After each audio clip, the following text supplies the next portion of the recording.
Some good news for Tennessee if you're into freedom.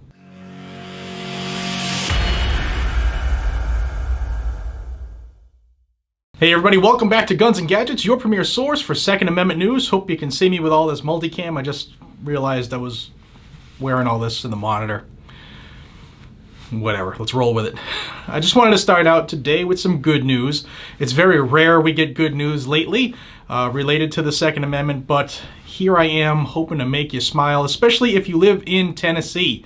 Tennessee, I'm looking at two states basically. It's Tennessee and Florida, of where the future home of the Guns and Gadgets headquarters would be, and they're fighting tooth and nail. Florida, get on the constitutional carry horse, because that's what we're talking about today. Tennessee, your constitutional carry bill made it through the Senate, the state Senate, 2 weeks ago, and last night at about a little after 7 o'clock p.m., it made it through the House with a vote of 64 to 29.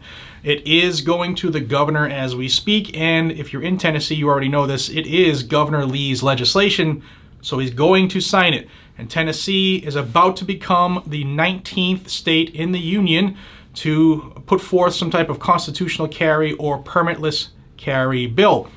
Now, this bill is not a pure constitutional carry, if you will. And I've had quite a bit of people from Tennessee reach out to me since last night about this. And this bill, first off, it only allows people aged 21 or over to carry a handgun, open carry or concealed carry without a permit. Doesn't apply to 18 to 20-year-olds per se, stand by, nor does it apply to long guns. There is a provision in this bill where if you are a member of the military and you're aged 18 through 20, then you can carry permitless under this bill. So they did at least take into consideration those guys and gals who are already carrying guns and have training for a living. But this is not the end of this freedom movement in Tennessee. There will be, from what I'm hearing, I haven't seen legislation yet, but they're already talking about doing the same thing for rifles now. There were 6 amendments that were submitted to try to attach to this bill in the House related to all firearms, and also reimbursements for those people who have paid for lifetime permits, but they didn't make it out of the House. They didn't get attached to the bill.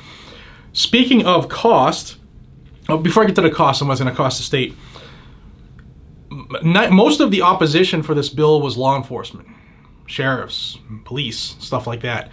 And the cockamamie story that they gave was that if this were to make it into law, then it would be the wild, wild west, and crime would increase and officers would be vulnerable. Well, officers wouldn't be vulnerable if they were treating everybody like they should, with respect and honoring their rights and not infringing on their rights, especially if they're not kicking down the door to enforce unconstitutional laws. Also, related to the crime aspect, there's a provision in this bill that will soon be law that if someone steals a firearm, larceny of a firearm has been increased, the penalties have been increased. It's no longer a misdemeanor, which requires 30 days mandatory in jail. It is now a felony, which requires 6 months mandatory in jail.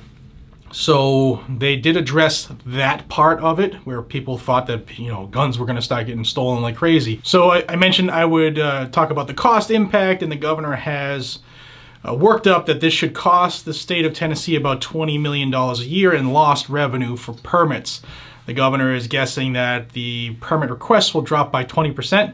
I'm guessing they're going to drop by 80%, and the 20% may still want to get those permits for reciprocity issues. If you leave the state and your permit is recognized by another state, you need obviously proof that you are a resident of where you're claiming and that you are licensed to carry, or you come from a permitless carry state. You still just need that government ID. So congratulations, Tennessee. Good job on those folks. Good on you that have called their state reps and state senators to push this through. Last step is the governor's office. I'll leave a number down below of how to get a hold of the governor's office. It is his legislation. He's going to sign it. And once he does, this will take effect on July 1st, 2021. So I can't wait to make my way to Tennessee, hopefully sooner than later, wink, wink.